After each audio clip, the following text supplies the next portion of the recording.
Bonjour les amis, on se retrouve aujourd'hui pour un nouveau tutoriel dédié à notre projet routier. C'est Walker Bawin. Comme d'habitude, ça fait un petit temps qu'on n'évolue pas parce que j'étais un peu occupé. Et voilà, maintenant j'ai eu un petit temps pour qu'on puisse continuer avec notre projet. Voilà, la fois dernière c'était cette image, on s'était limité sur les tracés de l'axe routier. Nous travaillons sur les zones de Kisangani en République démocratique du Congo. C'était la route Chopo.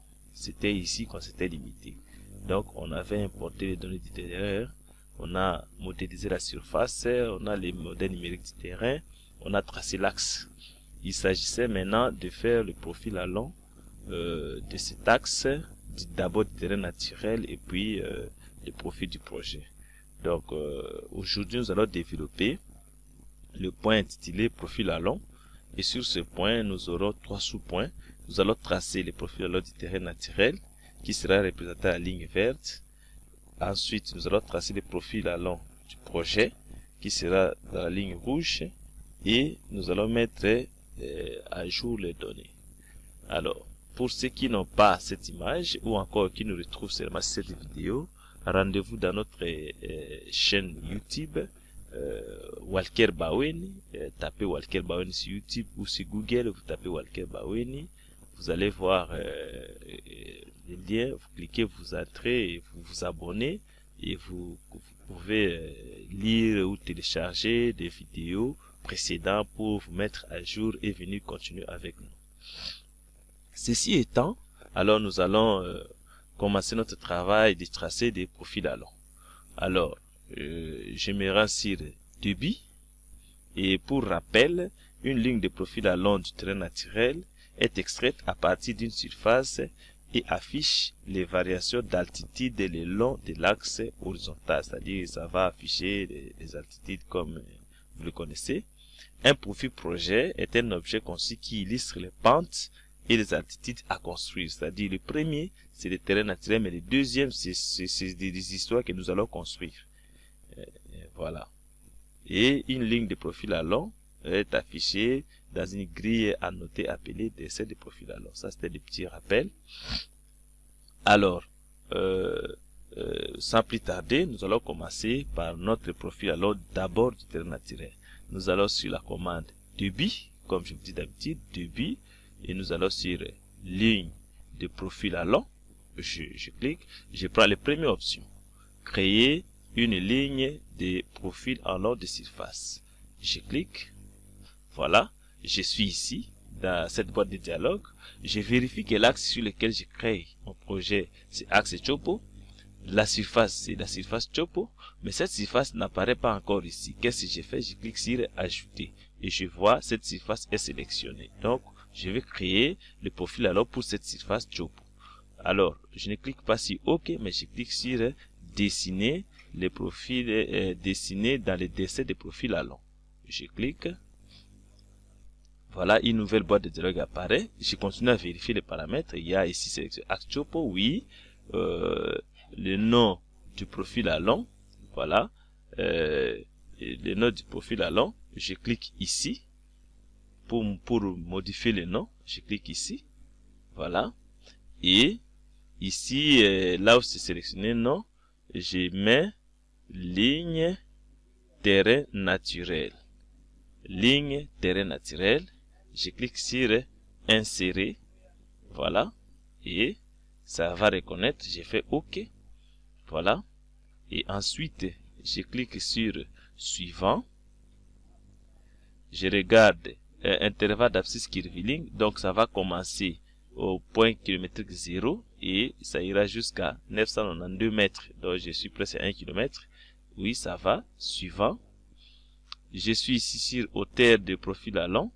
Et voilà le plan de comparaison, c'est-à-dire hauteur minimum c'est 385 et maximum c'est 422. Il n'y a pas de souci.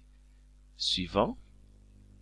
Ici, je ne modifie rien. Je vais sur suivant. Bande, ce sont les bandes ici qu'il va m'afficher. Je vois distance cumulée, code terrain naturel, code projet, terrain naturel mon projet, géométrie verticale, c'est-à-dire les pentes, déclivité, et géométrie horizontale. Oui, pas de souci. Je clique sur suivant et je clique sur créer un dessin de profil allant. Je clique. Voilà, je vais chercher quelque part pour cliquer sur l'écran et mettre mon profil allant. Je clique par exemple ici. Tac. Et voilà, j'ai le profil allant qui s'affiche. Voilà. Alors ici la cartouche, vous pouvez voir, il y a axe Chopo, l'échelle utilisée c'est de 1 sur 200 et l'échelle verticale c'est de 1 dixième, donc 1 sur 20. Alors le plan de comparaison il est pris à 380 mètres. Alors échelle, tout ça, j'ai ici dans la cartouche distance cumulée, code terrain naturel, code projet. Terrain naturel, mon projet, vous voyez, code terrain naturel c'est la ligne vert, code projet c'est rouge, je n'ai pas encore tracé. La géométrie verticale, vous avez les pentes et les distances et la géométrie horizontale. Voilà. Mais ce qui est vrai, quand vous regardez code terrain naturel et code projet, vous avez la même chose, hein, les mêmes coordonnées. C'est-à-dire, je n'ai pas encore tracé le code projet. Je n'ai pas encore tracé la ligne de projet. Vous voyez que la ligne de terrain naturel c'est en vert. Voilà un peu. Et comme l'échelle est petite, je peux venir ici, là où c'est 1 sur 200, je clique et je mets 1 sur 1000. Voilà. Et je pourrais un peu bien rendre ça un peu lisible. Voilà.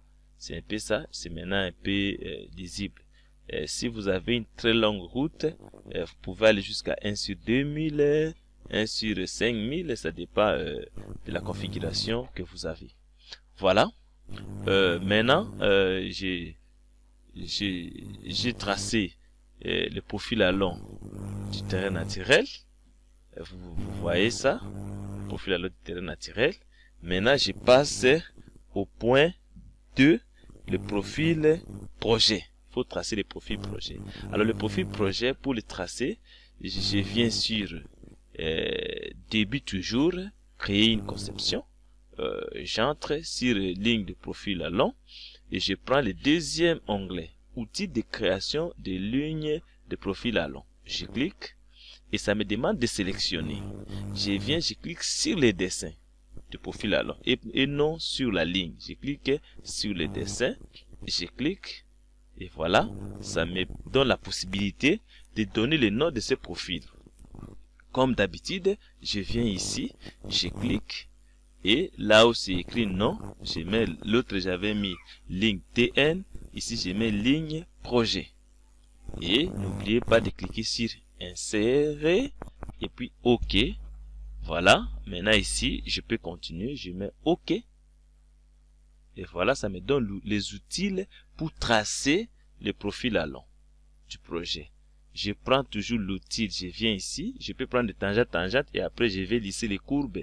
Mais là, vous n'oubliez pas que c'est fonction de distance de divisibilité et autres. Alors, comme je travaille déjà avec la norme française, je prends directement dessiner des tangentes avec courbes et il va me donner des distances, des courbes par rapport à des distances reprises dans les normes. Et voilà, je vais tracer maintenant en suivant le plus possible la ligne du terrain naturel pour éviter beaucoup d'excavation.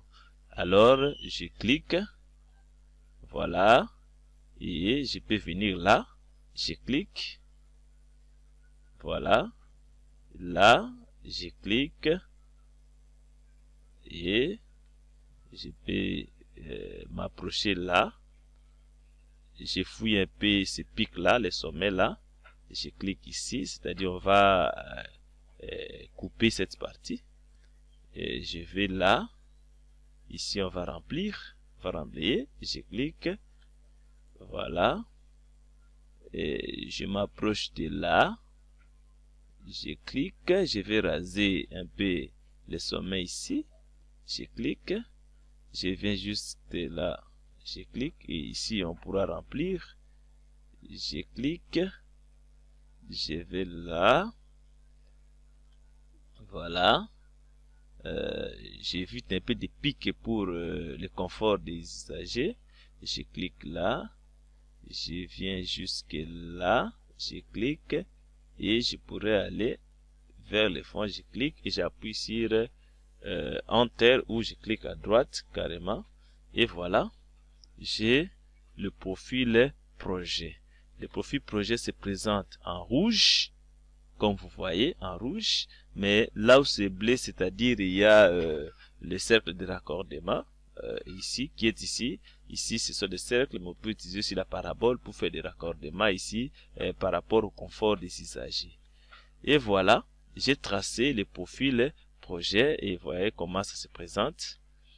Et ici, quand je regarde les cartouches, distance cumulée, c'est-à-dire il m'a mis des points à chaque 25 mètres, donc 0, 25, 50, 75, et ainsi de suite. Maintenant, la cote du projet, à cet endroit, c'est 386. La cote des terrains naturels, c'est 386. La cote du projet, c'est 386. Or, en réalité, si je regarde ici, voilà, le projet en vert, il est là, mais disons, le terrain naturel en vert, il est là. Le projet, c'est en rouge, il est un peu plus bas. C'est-à-dire, il y a un problème de mise à jour des données. Je vais mettre les données à jour parce que quand vous regardez même la terrain naturel mon projet, code terrain naturel code projet, vous avez des 0, 0, 0, 0, 0, 0. C'est ce qui n'est pas normal. La ligne du projet n'est pas confondue avec la ligne du terrain naturel. Qu'est-ce qu'il faut? Il faut mettre à jour ces données pour qu'ils puissent maintenant reconnaître la ligne rouge. Alors, pour ce faire, qu'est-ce que je fais? Je sélectionne les dessins de profil. Je n'ai pas dit la ligne, mais les dessins. Je clique et je ferme ça. Je vais là où c'est, donc je sélectionne les dessins et j'ai modifié la vue. Je viens sur la propriété du dessin de profil à long. Je clique, voilà, et je clique ici sur bande. Et sur bande, j'ai distance cumulée, pas de souci, je laisse. Code terrain naturel, je laisse, là il n'y a pas de souci. Maintenant, code projet, je viens là où c'est écrit ligne 1, code projet, je change, je prends ligne projet. Parce que le code projet doit être reconnu par sa ligne. Alors, je change. Et ici, là où c'est terrain naturel, mon projet, donc j'ai deux lignes ici. Le premier, ça doit être terrain naturel, oui, c'est qui est représenté par AxChopo. Mais le projet, je prends aussi ligne projet. Donc, ce sont les deux modifications que je vais faire. Je clique sur appliquer et puis sur OK. Voilà. Et je fais échappe. Alors, si je regarde, vous voyez déjà que terrain naturel, mon projet, j'ai déjà ici 0,14 mètres, 0,33, moins 0,33, et vous devez comprendre ça de plus et moins. Je suis par exemple ici, et vous voyez que le code projet c'est 386.42.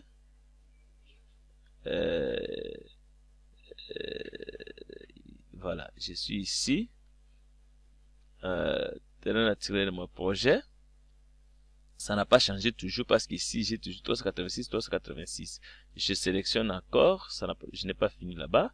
Je rentre là et je suis sur code projet. Ici j'ai mis ligne projet. Ici aussi je viens mettre ligne projet. Voilà, et appliquer. OK. Et je vais maintenant regarder. Échappe.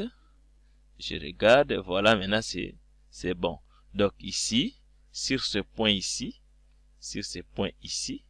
donc le terrain naturel est plus haut, le projet est plus bas. Et vous verrez que si je lis la cartouche, donc à 25 mètres, j'ai le code de terrain naturel c'est 386,42, mais code du projet, ligne rouge, c'est 386,28. Donc, une différence de 14 cm. Voilà. Il a mis à jour. Les pentes sont là. Moins 1%. Moins 1,1. Et vous devez comprendre que les pentes positives, c'est lorsque je monte. Et les pentes négatives, c'est lorsque je descends. Voilà. un peu ça. Et la différence des cotes, si c'est positif, c'est-à-dire la ligne du projet est plus bas que la ligne du terrain naturel. Si c'est négatif, c'est-à-dire ici dans ce cas ici, on va excaver, c'est-à-dire il y aura des blés, mais dans l'autre côté ici, il y aura remblai. Alors vous avez le positif, c'est-à-dire on va remblayer, on va déblayer plutôt, et le négatif, on va remblayer. C'est-à-dire négatif signifie que la ligne du projet passe au-dessus du terrain naturel. Et si vous voulez que la ligne du projet soit au-dessus du terrain naturel, il faut apporter du remblai. Voilà. Donc c'est un peu ça. Et vous pouvez lire tout. Vous avez ça. Donc voilà un peu en grosso modo cette étape qui consistait à construire les lignes de profil allant du terrain naturel, profil allant du projet et la mise à jour de ces données. Et voilà, on se retrouve prochainement sur un tuto dédié au profil à travers. Et là, nous allons d'abord faire le profil à travers type. Et ensuite, nous allons faire ces profils à travers le long de notre axe routier. Voilà, à la prochaine.